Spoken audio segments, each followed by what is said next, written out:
Salut chers tous, bienvenue sur la chaîne Akalia, Académie des logiciels pour les ingénieurs BTP et les architectes, et grandissons ensemble.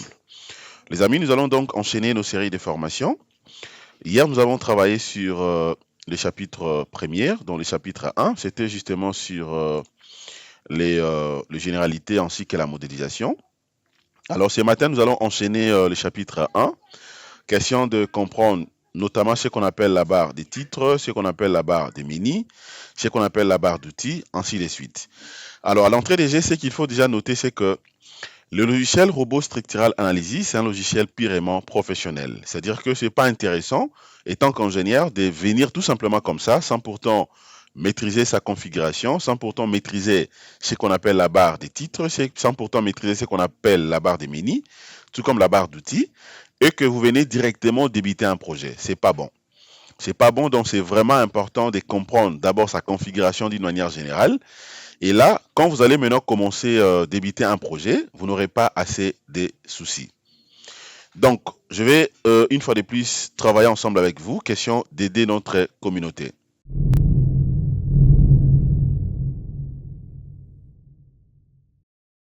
Qu'entendez-vous par la barre des titres?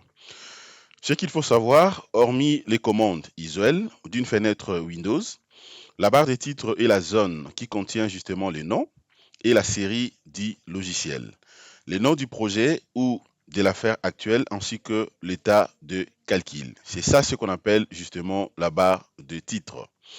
Alors si je vais vous montrer ça rapidement sur Robot Structural Analysis, c'est justement question de venir ici, ok, au-dessus, voilà, c'est ça ce qu'on appelle la barre des titres.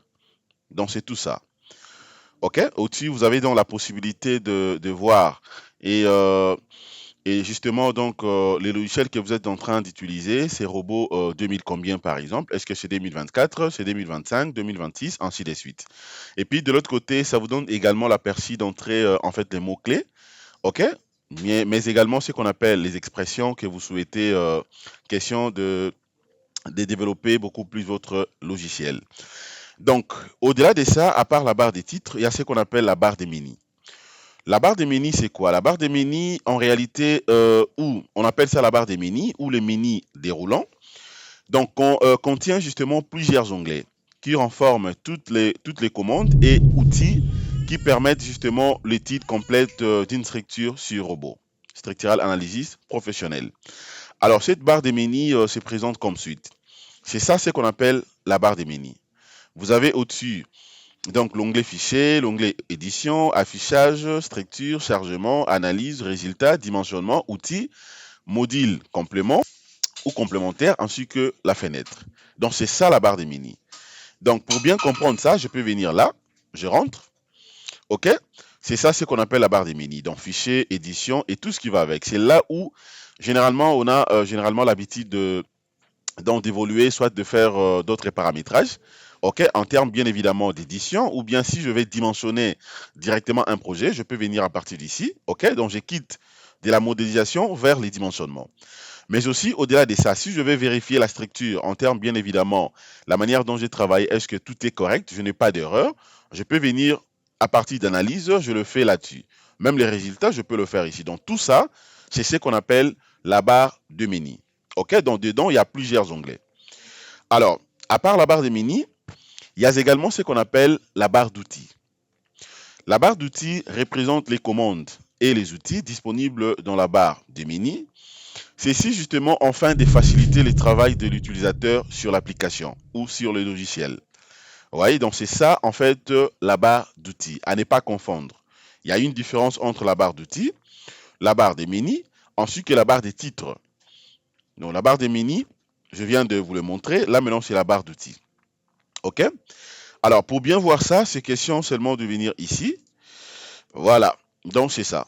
Ce sont les outils bien évidemment qu'on utilise. C'est ça dans la barre d'outils. Alors, à part maintenant la barre d'outils, le point 4, nous allons voir maintenant ce qu'on appelle justement l'interface graphique ou la zone de dessin. L'interface graphique ou la zone de dessin. Alors, ce qu'il faut noter, c'est que l'interface graphique constitue justement la partie centrale de l'interface utilisateur.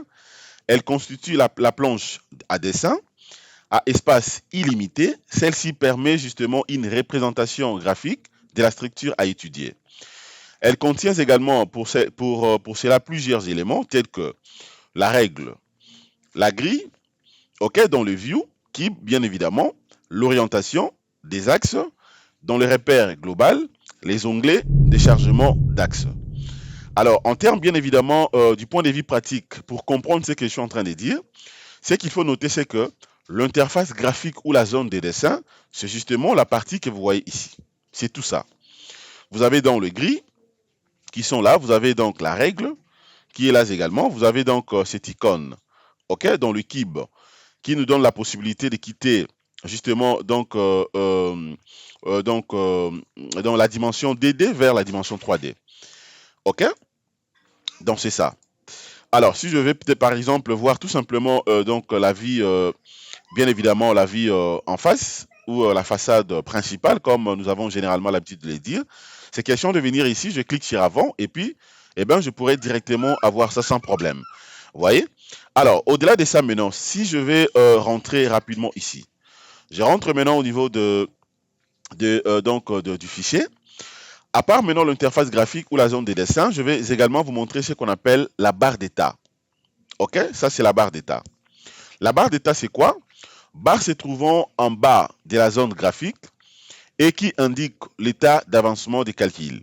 La position du curseur sur l'écran, l'unité classique du travail. Donc c'est ça la barre d'état.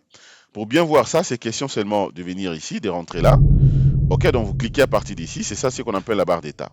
Vous avez donc la partie vie, ok, ainsi de suite. À part ça, je vais également vous montrer le point 6, les outils complémentaires d'affichage. C'est quoi les outils complémentaires d'affichage? Ce sont les icônes permettant justement l'affichage des propriétés, attributs classiques d'une structure. Pour voir ça, c'est question de venir ici. Donc c'est ça les outils d'affichage. Vous voyez, donc si par contre que vous avez chargé une structure, mais notamment vous n'avez pas vu les chargements, c'est question de venir à partir d'ici. Vous venez cliquer sur symbole de la charge, ça va directement vous donner la possibilité de bien voir comment est-ce que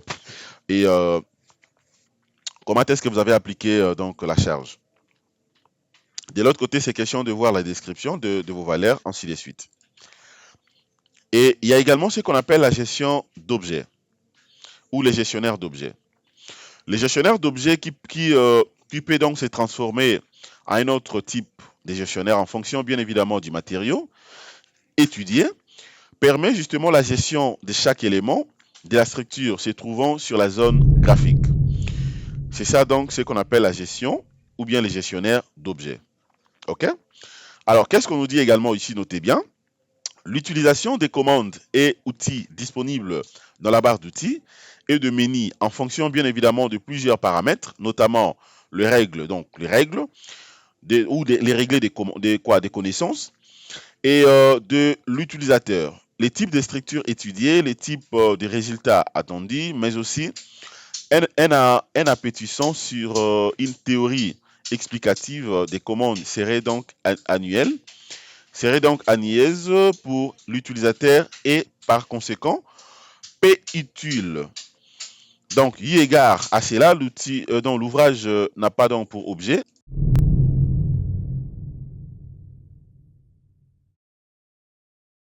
Vous voyez? Donc, on nous dit également que, eu égard à cela, donc l'ouvrage n'a pas pour objet l'énumération et l'explication théorique de chaque ligne et élément de l'interface utilisateur. Mais bien évidemment, et plutôt une démonstration progressive et une explication pratique de ces éléments. Ceci donc afin de faciliter la compréhension au lecteur. Alors, maintenant à partir d'ici, comment vous allez donc comprendre les gestionnaires d'objets à partir des logiciels? Donc c'est question de venir ici. Donc c'est ça, gestionnaire d'objets est là. Donc ça vous donne la possibilité de voir et le matériau que vous utilisez, dans la manière dont vous évoluez pendant la modélisation et tout.